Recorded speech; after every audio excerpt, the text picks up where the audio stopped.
मेरा 20 साल का नौकर रामू हमेशा मेरे आगे पीछे घूमता रहता था। मैंने उसे छोटा समझा था, लेकिन एक दिन उसने मुझसे कहा, मालकिन, मुझे छोटा समझने की गलती मत कीजिए। उस रात जब मैंने उसे देखा तो मैं आश्चर्यचकित हो गई थी, क्योंकि उस रात रामू ने 20 साल के लड़के की तरह नहीं, बल्कि 30 साल के आदमी की तरह मेरा। हेलो दोस्तों, आज की इस अनोखी कहानी में आप सभी का स्वागत है। जब से रामू मेरे पास सोने लगा था, तब से मेरे शरीर में बदलाव आने लगे थे। मुझे लगा था कि रामू छोटा है और उसे कुछ समझ नहीं आता होगा, लेकिन धीरे धीरे उसके असली रंग मुझे दिखने लगे। मैंने कभी सोचा भी नहीं था कि 20 साल का लड़का मेरी तरह की 40 साल की महिला को इतना सुख दे सकता है। रामू 20 साल का था। उसे मैं गांव से अपने घर काम के लिए लाई थी। मेरे घर में सिर्फ मैं और मेरा 1 साल का बेटा था। जब मैं काम पर जाती थी तो रामू मेरे बच्चे की देखभाल करता और वह मेरे घर में ही रहता था। मैं बिना शादी के मां बन गई थी। मेरे प्रेमी ने शादी का झांसा देकर मुझसे प्रेम का खेल खेला।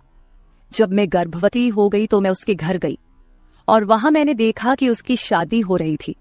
उसने मुझसे प्रेम का नाटक किया और किसी और लड़की से शादी कर ली थी। मेरे पेट में पल रहे बच्चे को मारने का मेरा मन नहीं हुआ, और जब मैंने गर्भपात कराने का सोचा, तब तक समय निकल चुका था। मैं 5 महीने की गर्भवती हो चुकी थी। मेरे माता पिता ने मुझे और मेरे बच्चे को स्वीकारने से इनकार कर दिया। तब मैं अकेली रहने लगी। कई महीने पहले मैं अपने गांव गई थी, अपने दादा के 100वें जन्मदिन के लिए। मेरे दादा ने मुझे जन्मदिन का निमंत्रण भेजा था और इसलिए मैं गांव गई थी। मेरे बेटे को वहां सिर्फ मेरे दादा ने ही प्यार से गोद में लिया था। आरव उनके पास खेल रहा था। तभी ऑफिस से मेरा फोन आया और मैं कुछ देर के लिए फोन पर बात करने के लिए बाहर चली गई। जब मैं वापस आई तो मेरा आरव दादा के पास नहीं, बल्कि घर के एक नौकर के पास था। मैंने देखा कि आरव उस नौकर के पास अच्छे से खेल रहा था। मैंने अपने बच्चे को उस नौकर से लिया और वहां से जाने लगी। तभी उस नौकर ने मुझे रोका। वह कहने लगा, मालकिन, मुझे थोड़ी मदद चाहिए। मुझे पैसे की नहीं बल्कि काम की जरूरत है। उसने अपना परिचय दिया और कहा, मैं रामू हूं। मैं इस घर में गाय भैंस के गौशाले की सफाई का काम करता था, लेकिन अब बड़े साहब गाय भैंस बेचने की बात कर रहे हैं। अगर आपके पास कोई काम हो तो दीजिए। मुझे काम की बहुत जरूरत है। मेरे माता पिता भी मजदूरी करते हैं। मुझे काम की बहुत जरूरत है। तब मैंने कहा, मेरे बच्चे की देखभाल का काम है, लेकिन इसके लिए तुम्हें शहर चलना होगा। इस काम के लिए मैं तुम्हें 5,000 रुपये महीना दूंगी। रामू मेरे साथ शहर आने के लिए तैयार हो गया। आरव उसके साथ अच्छे से रहता था और यह देखकर मैंने रामू को अपने घर लाने का फैसला किया। रामू तब से मेरे घर में ही रहने लगा। उसने कहा कि हर 4 महीने बाद जब थोड़े पैसे जमा हो जाएंगे, तब वह अपने गांव जाएगा। रामू दिन भर मेरे बच्चे की अच्छे से देखभाल करता और घर के कामों में भी मेरी मदद करता। रामू को घर आए 1 महीना हो चुका था और इस 1 महीने में उसने मेरा दिल जीत लिया था। उसकी देखभाल से मेरे बेटे की सेहत भी सुधर गई थी। जो आरव मुझे परेशान करता था, अब वह रामू के हाथों से अच्छे से खाना खाता था। मैंने रामू को एक अलग कमरा दिया था। एक दिन रात में आरव बहुत रोने लगा। किसी भी तरह से वह शांत नहीं हो रहा था। बच्चे के रोने की आवाज सुनकर रामू मेरे कमरे में आया और उसने आरव को मुझसे ले लिया। रामू के पास जाते ही आरव शांत हो गया था। रात बहुत हो चुकी थी। आरव रामू को छोड़ नहीं रहा था, तो मैंने रामू को अपने कमरे में ही सोने के लिए कह दिया। सुबह जब मैं उठी तो आरव रामू से लिपटकर सो रहा था। उस रात के बाद से रामू आरव के लिए मेरे कमरे में सोने लगा। रामू के आने के बाद सब कुछ अच्छे से चल रहा था। रामू के काम से खुश होकर छुट्टी के दिन मैं उसे मॉल लेकर गई। वहां मैंने उसके लिए अच्छे कपड़े खरीदे और सैलून में जाकर उसकी नई हेयर स्टाइल बनवाई। रामू देखने में अच्छा था, लेकिन वह एकदम साधारण तरीके से रहता था। उस दिन मैंने उसका पूरा लुक ही बदल दिया था। उसे नए अंदाज में देखकर मैं भी उस पर विश्वास नहीं कर पा रही थी। कल तक जो एक साधारण सा नौकर था, वह इतना हैंडसम और स्मार्ट दिख सकता है, इसकी मैंने कल्पना भी नहीं की थी। मॉल से हम घर आए तो आरव आते ही सो गया था। मैंने उसे कमरे में बिस्तर पर सुला दिया और पानी पीने के लिए बाहर जाने लगी। तभी रामू मेरे लिए पानी लेकर आया। पानी पीकर मैंने गिलास रखा और रामू मुझे तब से ही एकटक देख रहा था। जैसे ही मैंने गिलास रखा उसने मुझे गले लगा लिया। कई सालों बाद किसी पुरुष ने मुझे गले लगाया था। मैंने उसे खुद से दूर किया। तब रामू ने कहा, मालकिन, आपकी वजह से आज पहली बार मैंने खुद से प्यार करना सीखा है। जिंदगी बहुत खूबसूरत है, बस इसे जीना आना चाहिए। आज आपने मेरा कायाकल्प करवा कर मुझ पर बहुत बड़ा उपकार किया है। मैं सच में बहुत अच्छा दिख रहा हूँ। रामू के चेहरे पर खुशी देखकर मैं भी खुश थी। अगले दिन से वह बहुत स्वच्छ और सलीके से रहने लगा था। वह 20 साल का था, लेकिन गांव का लड़का होने के कारण उसकी कद काठी अच्छी थी। वह घर में भी रोजाना कसरत करता था। उसकी लंबाई भी ठीक ठाक थी। मैंने उससे उसकी पढ़ाई के बारे में पूछा था, लेकिन उसने कहा कि अब उसका पढ़ाई से मन उठ गया है। हर सुबह ऑफिस जाने से पहले मैं अपने बच्चे को दुलार कर ऑफिस के लिए निकलती थी। आज जब मैं ऑफिस के लिए निकलने से पहले आरव को चूमने गई, तब वह रामू की गोद में था। अचानक आरव ने अपनी गर्दन घुमाई और मेरे होंठ रामू के गाल पर जा लगे। मुझे बहुत शर्मिंदगी महसूस हुई। मैंने उससे माफी मांगी और ऑफिस के लिए निकल गई। शाम को जब मैं घर आई, तब भी मैं रामू की आंखों में नजर नहीं मिला पा रही थी।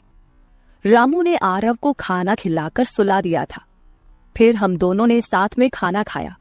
खाना खत्म करने के बाद मैं अपने कमरे में गई। वहां मैं अपनी दवाइयां ले रही थी। मुझे माइग्रेन की समस्या थी, उसी की दवा मैं ले रही थी। दवा लेने के बाद भी मेरा सिर बहुत दर्द कर रहा था। मैं अपने कमरे में सिर पकड़कर बैठी हुई थी। कुछ देर बाद रामू कमरे में आया। मुझे इस हाल में देखकर उसने पूछा कि क्या हुआ। जैसे ही उसे पता चला कि मेरा सिर दर्द कर रहा है, उसने मेरे सिर की मालिश शुरू कर दी। रामू की मालिश से मुझे आराम मिल रहा था। धीरे धीरे मुझे गहरी नींद आने लगी।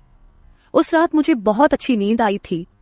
अगले दिन हमारे ऑफिस में ट्रेडिशनल डे का फंक्शन था और इसके लिए मैंने गुजराती लुक अपनाने का फैसला किया।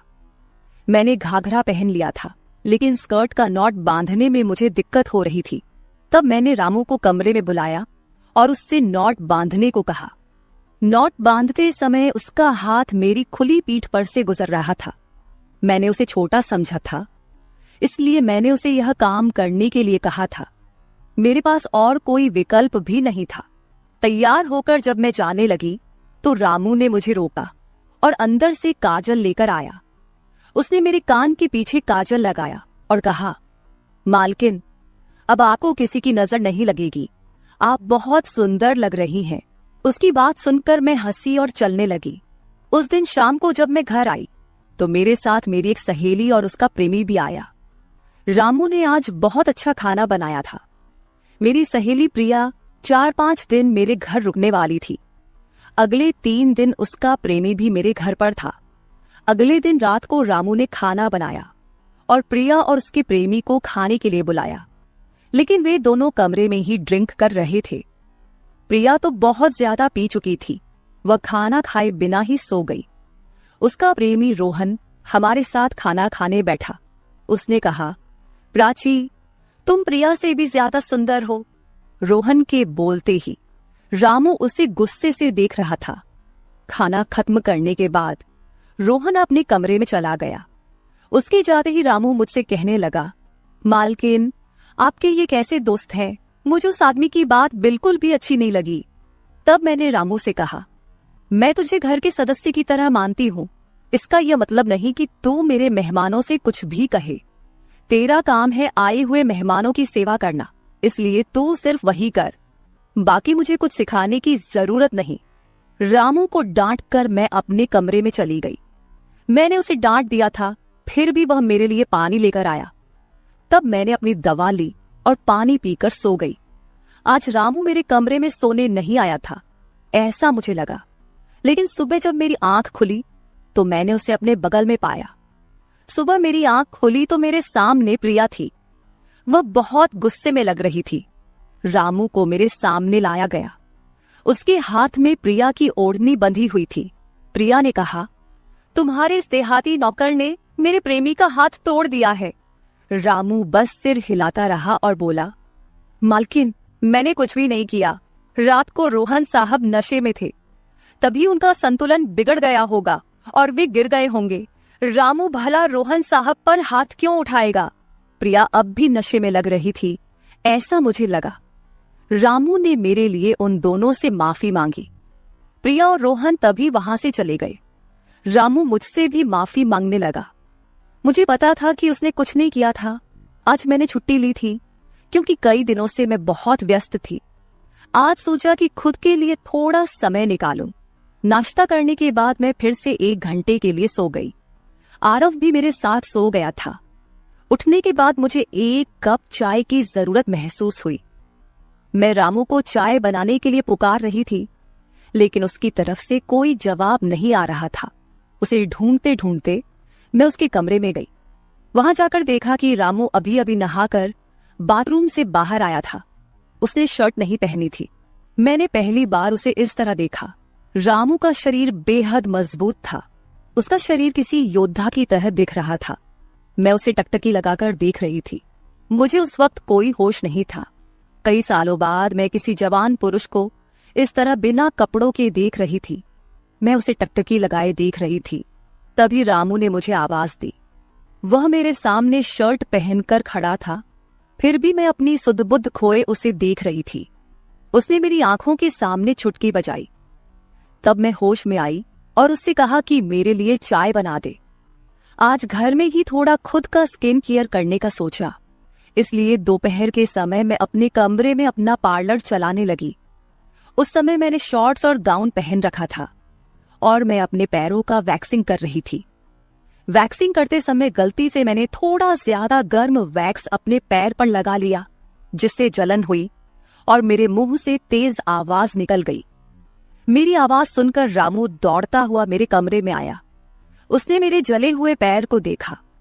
उसने मेरे पैर से गर्म वैक्स हटाया और वहां क्रीम लगा दी। उसके हाथ बार बार मेरे पैर पर अनजाने में फिर रहे थे और उस वक्त मेरे मन में जो भावनाएं उत्पन्न हो रही थीं, उन्हें व्यक्त करना मेरे लिए मुश्किल हो रहा था। रामू की नजर मुझ पर पड़ते ही मैं दर्द से कराह उठी। मुझे इस हालत में देखकर उसने कहा, बाई साहब, अब आप बस आराम से लेट जाइए। आपको जो भी करना है मुझे बताइए, मैं आपकी मदद कर दूंगा। मैंने उसे मेरे दूसरे पैर का वैक्सिंग करने को कहा। रामू ने जैसा मैंने बताया वैसा ही किया। उसने मेरे चेहरे की मसाज भी कर दी। उसके स्पर्श से मुझे बहुत आराम मिला। आज का छुट्टी का दिन मेरे लिए आरामदायक बीता। रामू में हर गुण भरा हुआ था। वह किसी भी काम में पीछे नहीं था। आज रात मैंने उसे मेरे कमरे में सोने के लिए मना कर दिया। दिन भर मैं घर में नहीं होती, कम से कम रात को तो मुझे मेरे बच्चे के साथ अकेले समय बिताना चाहिए। हर बार रामू का आना मुझे पसंद नहीं था, इसलिए मैंने उसे कमरे में सोने के लिए मना कर दिया। इस तरह दिन बीतने लगे। कुछ दिनों तक रामू के बिना आरव रात को सो नहीं पाता था, लेकिन धीरे धीरे उसने रोना बंद कर दिया। मुझे अपने अंदर कुछ बदलाव महसूस होने लगे थे। सुबह उठते ही मेरा शरीर बहुत दुखने लगता था। अचानक ये सब क्यों हो रहा है, समझ नहीं आ रहा था। कुछ दिनों में मेरी शारीरिक पीड़ा इतनी बढ़ गई कि मुझे बिस्तर से उठने की भी इच्छा नहीं होती थी। तब मैंने ऑफिस से 1 हफ्ते की छुट्टी ले ली। कुछ दिनों आराम किया, शायद थोड़ा ठीक हो जाऊं। अब पूरा वक्त आरव रामू के साथ रहता था। जब उसे भूख लगती तो वह बीच बीच में मेरे पास आ जाता। आज मैं अपनी कमर पकड़कर बैठी थी। रात को रामू पानी लेकर मेरे कमरे में आया। मेरी कमर पर हाथ देखकर उसने समझ लिया कि मुझे बहुत तकलीफ हो रही है। रामू ने कहा, बाई साहब, अगर आपको कोई आपत्ति ना हो तो मैं आपकी कमर की मालिश कर देता हूं। मेरी कमर इतनी दुख रही थी कि मैंने उसकी मालिश के लिए हाँ कर दी, लेकिन उससे पहले मैंने अपने कमरे की लाइट बंद कर दी। छोटे 0 बल्ब की रोशनी में मेरी कमर उसे नहीं दिखेगी, इसलिए मैंने कमरे की बड़ी लाइट बंद करके 0 बल्ब जला दिया।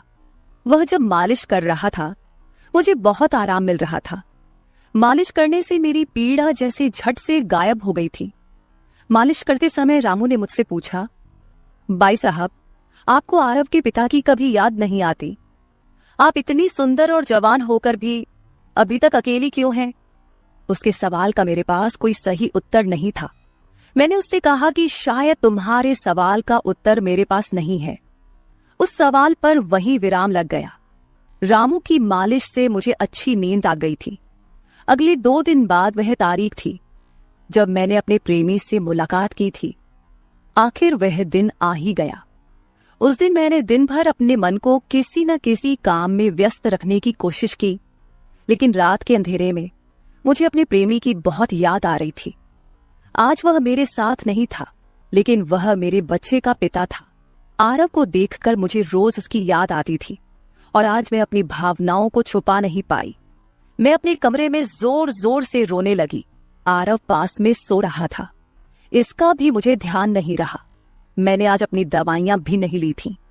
रामू पानी लेकर मेरे कमरे में आया। मुझे रोते हुए देखकर उसने मुझे पानी पिलाया। जब मैं शांत हुई तो उसने मुझे दवाइयां दी।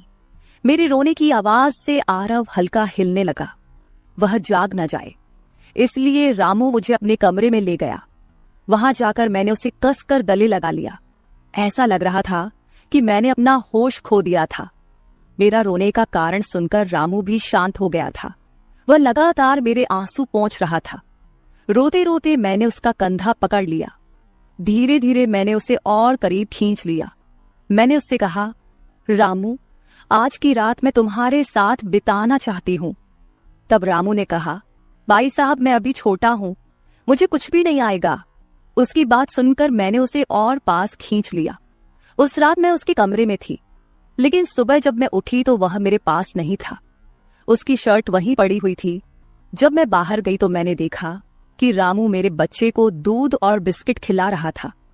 मुझे आरव का ख्याल नहीं आया था, लेकिन रामू ने नहीं भुलाया। उसने हम दोनों माँ बेटे को खुश कर दिया था। रात की थकान के बाद मैं सुबह देर से उठी थी। दिन भर रामू ने मुझसे नजरें नहीं मिलाईं। आज प्रिया मुझसे मिलने घर आई थी। वह रामू की तरफ देख भी नहीं रही थी। रामू ने उसे पानी दिया और कमरे से बाहर चला गया। थोड़ी देर बातें करने के बाद प्रिया जाने लगी। जाते समय उसने मुझसे कहा, जितनी जल्दी हो सके अपने नौकर को यहां से निकाल दो। वह दिखने में जितना मासूम लगता है उतना है नहीं। उसकी बात का मैंने खास ध्यान नहीं दिया। रोज की तरह रात को खाना खाने के बाद रामू ने मुझे पानी का गिलास मेरे कमरे में लाकर दिया और उसने आरव को भी सुला दिया था। आरव आज बाहर हॉल में झूले में सो रहा था। रामू उसकी देखभाल कर रहा था। मैंने अपने कमरे की लाइट बंद कर दी और सो गई। कुछ समय बाद मुझे आरव की आवाज सुनाई दी। उसकी आवाज से मेरी नींद खुली। मैं उठने वाली थी कि तभी उसकी रोने की आवाज बंद हो गई। कुछ समय बाद मुझे अपने कमरे का दरवाजा खुलने की आवाज सुनाई दी। मैं चुपचाप सब देख रही थी। रामू मेरे कमरे में आया था। उसने मेरे पास आकर यह देखने की कोशिश की कि मैं सो रही हूं या नहीं, और फिर उसने मेरा मोबाइल उठाया। उसकी वह खोजबीन देखकर मैंने जल्दी से कमरे की लाइट ऑन कर दी। मुझे जागता हुआ देखकर वह चौंक गया। मैंने उसके हाथ से अपना मोबाइल छीन लिया। मैंने उससे कहा, रामू, ये सब क्या चल रहा है? तुम इस वक्त यहां क्या कर रहे हो? वह कुछ नहीं कहकर वहां से जाने लगा, लेकिन मैंने उसे इतनी आसानी से छोड़ने का इरादा नहीं किया था। मैंने उसे उसका वीडियो दिखाया जिसमें वह प्रिया के बॉयफ्रेंड पर हाथ उठा रहा था। उस दिन रोहन के मोबाइल का कैमरा गलती से चालू रह गया था और उसमें उनकी हाथापाई रिकॉर्ड हो गई थी। सुबह जब प्रिया मुझसे मिलने आई थी तब उसने मुझे वह वीडियो दिखाया था और तब से मैं रामू पर नजर रख रही थी। रामू, तुमने झूठ क्यों बोला? तुमने रोहन पर हाथ क्यों उठाया? तब उसने कहा, जो भी आप पर बुरी नजर डालेगा उसके साथ मैं यही करूंगा। मालकिन, उस रात जब रोहन नशे में था वो आपके कमरे में आया था। वो आपके साथ कुछ गलत करने की कोशिश कर रहा था और इसलिए मैंने उस पर हाथ उठाया। रामू की बात सुनकर मैंने कहा, ठीक है, मैं तुम्हारी बात मानती हूं, लेकिन तुम मुझे नींद की दवा क्यों दे रहे थे? आज मैंने तुम्हें मेरे पानी में दवा मिलाते हुए देखा है। तुम्हारी नजर मुझ पर थी और तुम जो चाहते थे वह मैंने तुम्हें दे दिया है। अब अपना हिसाब करो और गांव निकलो। मेरी बात सुनकर रामू बोला, मालकिन, आप जैसा सोच रही हैं वैसा कुछ भी नहीं हुआ है। कल रात मैंने आपके साथ कुछ भी गलत नहीं किया। मैंने आपके पानी में नींद की दवा मिलाई थी, जिससे आप मेरे पास आते ही सो गई थीं, और मुझे आपके साथ कुछ भी गलत नहीं करना था। कुछ दिन पहले मैंने आपको रात में फोन पर बात करते हुए देखा था। मैंने आपकी बातें सुनी थी। आप फिर से अपने उस प्रेमी से मिलने की तैयारी कर रही थी।